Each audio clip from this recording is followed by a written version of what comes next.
जिन लोगों के इनके लिटरली अरबों डॉलर बाहर पड़े हुए हैं, और अब से नहीं पड़े, इन्होंने 10 साल में अपने वो जो चोरी किया वो ऊपर किया है, उससे पहले से ये 90 की दिहाई से लगे हुए चोरी करते हैं। कौन सा मुझे बताएं आज हिंदुस्तान का नरेंद्र मोदी ले लें, क्योंकि उसकी कितनी प्रॉपर्टीज हैं बाहर। मुझे बताएं कौन सा प्राइम मिनिस्टर है जिसके बच्चे भी बाहर है, वो खुद यहाँ प्राइम मिनिस्टर बच्चे कहते हैं हम ब्रिटिश नेशनल हैं।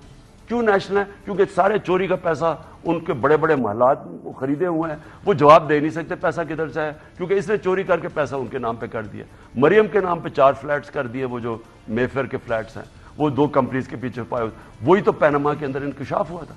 अब कौन सी दुनिया में ये होता है कि आप मुल्क के प्राइम मिनिस्टर हैं, स्टेक्स आपके मुल्क से बाहर पड़े हैं, ये लोग फिर इस्तेमाल होते हैं, ये बाहर की कुव्वतें इस्तेमाल कर सकती हैं, हिंदुस्तान इनको इस्तेमाल कर सकता है, इसराइल इसको इस्तेमाल कर सकता है, और अमेरिका के सामने तो खड़े नहीं हो सकते। तो इसलिए अगर